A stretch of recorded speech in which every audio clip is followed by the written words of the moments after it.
Bible prophecy is active and unfolding daily. Zechariah 12, Isaiah 17, Psalm 83, Ezekiel 38. Here is what the LameStream Media is not telling you. Shalom, my friends. Welcome to today's newscast. From Bloomberg, the Obama administration is urging states to lift sanctions on Iran. Defenders of the state-level sanctions say they shouldn't be lifted because many of them were imposed not only because of Iran's nuclear program, but also its human rights record, development of ballistic missiles, and support for terrorism. However, on April 8th, the State Department's lead coordinator for Iran nuclear implementation, Stephen Mull, sent letters to the governors of all 50 states asking them to reconsider any laws on the books that called for divesting state funds from businesses interacting with Iran's economy, or laws that would deny contracts to companies that do business with Iran. More than 24 states have such laws. More evidence, my friends, that Obama is supporting Iran and Islam while combating Israel, Judaism, and believers in Yeshua. Also, we have greater signs that the fulfillment of the prophecies of Psalm 83, Ezekiel 38, Zechariah 12, and Isaiah 17 are on the horizon. And on top of that, these may also be signs of the birth pains to rebuild the temple. From Jerusalem Post, in the wake of a UNESCO Executive Board vote in favor of a resolution ignoring Jewish ties to the Temple Mount and Western Wall, Israel Foreign Ministry Director General Dor Gold wrote a letter to the 33 countries that voted for the resolution, quote, registering Israel's protest in the strongest terms, close quote. Gold called the resolution, quote, part of a disturbing trend that seeks to deny the deep-rooted links between the Jewish people and the state of Israel with their historic capital. Even the Western Wall, the Jewish people's most sacred site after the Temple Mount, is referred to by UNESCO in quotation marks as though it's not commonly accepted language, while clear preference is given to call it instead al-Buraq, recalling the Islamic tradition alone. Tensions concerning the Temple Mount, the birth pangs of what may become the rebuilding of the temple. Turning to my personal thoughts, thousands of people flocked to the Western Wall in Jerusalem's Old City yesterday for the traditional Birchat HaKohanim ceremony, the priestly blessing, held annually on the intermediate days of Pesach, Passover. This custom sees hundreds of Kohanim, priests, descended from the biblical figure of Aaron, and the Israelite tribe of Levi, raising their hands within their prayer shawls, blessing those assembled. Now, on April 5th, I reported on this reconstruction of the Temple of Baal being erected in London and then also in New York City. And then the following week, I reported that it had been scrapped, according to the reputable UK Telegraph, and was now being replaced by the Arch of Triumph. But look at these two pictures that I got from doing extensive Google searches. One is of the Arch of Triumph, and the other is a shot of the entrance to the Temple of Baal. There is no difference. I think the world is being duped, my friends. Check out this short excerpt from a YouTube video I'll have a link for you in the more info section below so you can watch the entire 3-minute video. But this is of Pastor D from End Times News, filming directly from Trafalgar Square just last week. Watch this. Hello my friends, I'm Pastor D, this is End Times News. I'm filming out here just before midnight, the 19th of April 2016, on location at Trafalgar Square in central London.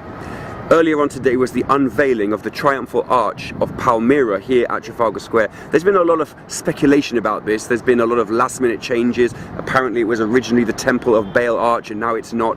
My friends, this is very, very sinister. The actual triumphal arch of Palmyra is only about 50 yards away from the Temple of Baal in Palmyra in Syria. And it leads to Temple of Baal. And here we are, my friends. This has been unveiled today. And the police guard as well, by the way. And it has been floodlit, bright red. It doesn't come out quite as red on the camera as it is here in person. But it is floodlit, bright red. Today is the Feast of Molech, the first day of the blood sacrifice to the beast. 13-day festival ending on Beltane, high pagan festival. My friends, this is very, very sinister. What with President Obama coming to London in a couple of days' time, what is going on? It's very interesting to note. The security guard just told me that this arch is standing here in Trafalgar Square for 3 days and 3 nights.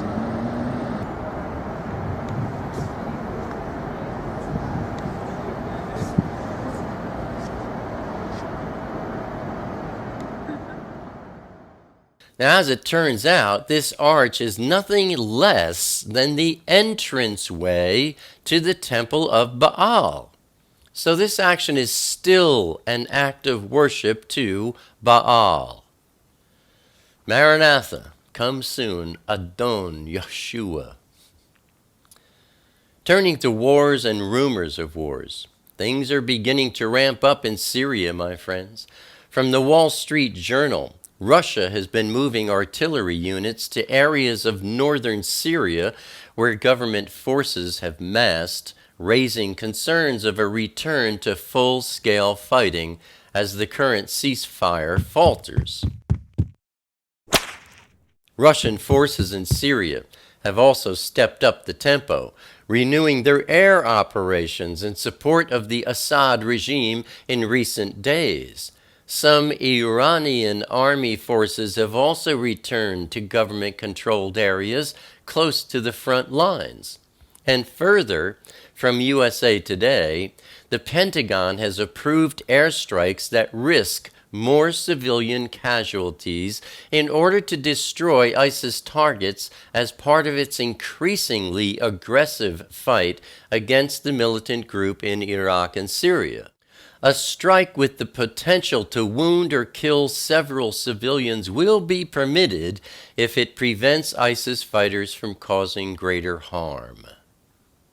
On Tuesday, April 19th, from the Jerusalem Post, the IDF detonated the Hamas attack tunnel it uncovered 10 days ago, leading from Gaza into Israel territory after examining its route, depth, and length.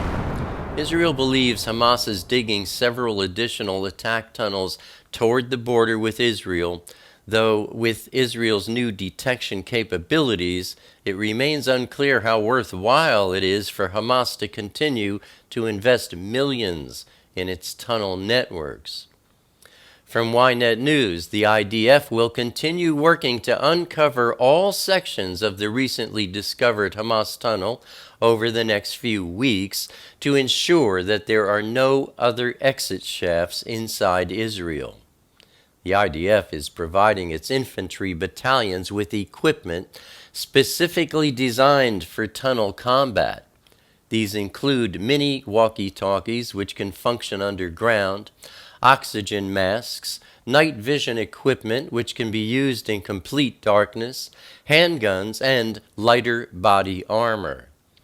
In the past, a combat unit that discovered a tunnel needed to call in Yahalom, a special unit of combat engineers, to deal with it.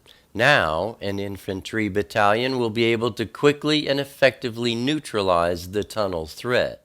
From AA News, 28 civilians were killed and another 33 were injured when a Syrian warplane struck a marketplace in Ma'arat al-Numan in the northwestern province of Idlib. Then on Thursday, April 21st, from the Prime Minister's office, Prime Minister Benjamin Netanyahu told Russian President Vladimir Putin at a meeting in Moscow, quote, Israel has clear red lines for purposes of self-defense. First, we are working to the best of our ability to prevent the transfer of advanced weaponry from Iran and Syria to Hezbollah in Lebanon. Second, we are working to prevent the establishment of an additional terror front against us on the Golan Heights. These are red lines, and we will continue to maintain them. Regarding the Golan Heights, we will not go back to the days when they fired at our communities and at our children from atop the heights. Therefore, with or without an agreement, the Golan Heights will remain under Israeli sovereignty. Close quote. From ARA News, at least 50 people were killed and wounded in clashes which erupted between the Syrian army and Kurdish People's Protection Units, the YPG, in the Kurdish city of Qamishli in northern Syria. On Friday, April 22nd, Ynet News reported that Russian fighter jets fired at Israeli Air Force aircraft near Syria on at least 2 occasions. However, Israeli diplomatic and security sources over the weekend rejected those reports, saying that the reports are simply not true. No force fired at any Israeli jets. On Sunday, April 24th, from ABC News, heavy clashes erupted between Kurdish Peshmerga forces and Shiite paramilitary troops inside a contested town north of Baghdad. Then on Monday, April 25th, from Press TV, the Egyptian armed forces killed 30 militants in air raids in the country's restive North Sinai province. The raids coincide with the military celebration of the 34th anniversary of Sinai Liberation Day, marking the withdrawal of the Israeli troops from Taba, the last occupied part of the Sinai Peninsula. Weapons and ammunition caches were also destroyed in those strikes. Turning to our Intifada update from the Washington Post. After 6 months of attacks by Palestinians against Israeli soldiers and civilians, what did the Palestinians gain? Many say funerals. Over a 3-month period, 11 Palestinian teens and young men from Sa'ir in the southern West Bank left home to try to attack Israelis. They were killed by security forces during their attempts. None of the attacks launched by the men in Sa'ir achieved the death of an Israeli soldier or Jewish civilian. More than 180 Palestinians have been killed in the past 6 months, 130 in attacks against Israelis, and 50 during riots and clashes. During the same period, Palestinians killed 29 Israelis, along with 4 foreign nationals, including 2 visiting Americans. A senior Israeli commander in the West Bank said, quote, "The atmosphere has changed. The people are tired. Palestinians are understanding there is no efficiency in these terror attacks. Most of the attacks do not succeed, and most of the time the Palestinian is arrested, wounded, or killed, and no Israeli is hurt." Close quote. On Monday, April 18th, from the New York Times, a bomb exploded on a bus in Jerusalem, wounding 21 people, and a fire caused by the explosion spread quickly to a second bus caught in a traffic jam. Professor Avraham Rivkind, head of the trauma unit at the Hadassah Medical Center in Jerusalem, said that the hospital received several of the wounded who had suffered burns, as well as injuries from nails and bolts. Quote, wounds that are familiar to us from past events in our city, close quote, he said. Thus far, Palestinian Authority officials have issued no condemnation of that attack. All Palestinian factions have justified the attack. Fatah claimed it was a natural response to Israel's actions, and Hamas, Palestinian Islamic Jihad, PIJ, and other factions welcomed the attack and expressed enthusiastic support for it. Additionally, many gloating posters and cartoons were posted on social media. Then on Wednesday, April 20th, from Ynet News, Hamas claimed that the Jerusalem bus bomber who died of his wounds on Wednesday was one of the operatives. Members of the terrorist's family handed out sweets and sang songs of praise because he became a martyr and because he carried out a successful attack against Israeli citizens. Turning to our review of last week's news, the Obama administration is urging states to lift sanctions on Iran. UNESCO Executive Board voted in favor of a resolution to completely disregard Jewish ties to the Temple Mount and the Western Wall. Building replicas of the Arch of Triumph is no different than building replicas of the Temple of Baal. In effect, they are one and the same. Russia has been moving artillery units to areas of northern Syria where government forces have massed. Iranian army forces have also returned to government-controlled areas close to the front lines. The Pentagon has approved airstrikes, risking more civilian casualties, in order to destroy ISIS targets as part of its increasingly aggressive fight against ISIS in Iraq and Syria. The IDF detonated the Hamas attack tunnel it uncovered 10 days ago and is providing its infantry battalions with equipment specifically designed for tunnel combat. 28 civilians were killed and another 33 were injured when a Syrian warplane struck a marketplace in the northwestern province of Idlib. Netanyahu warned Russia about crossing Israeli red lines. At least 50 people were killed and wounded in clashes between the Syrian army and Kurdish People's Protection units in northern Syria. Heavy clashes erupted between Kurdish Peshmerga forces and Shiite paramilitary troops just north of Baghdad. Egyptian armed forces killed 30 militants in air raids in North Sinai. And a bomb exploded in a bus in Jerusalem, wounding 21 people, and a fire caused by that explosion spread quickly to a second bus caught in a traffic jam. And that, my friends, is what the LameStream Media is not telling you. Abba willing, I'll see you here again next week. Until then, stay safe. Shalom.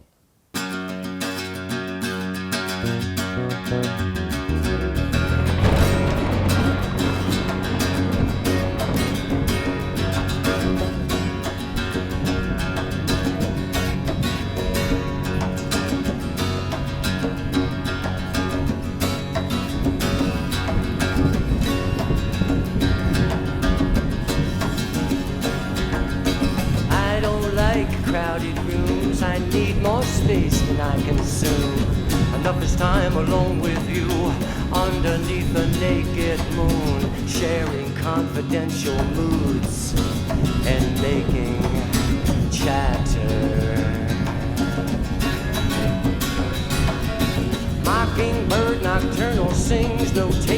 of eternal things, entering the quantum breeze, flying not for want of wings. He lights his gaze on you and me, simply because we matter.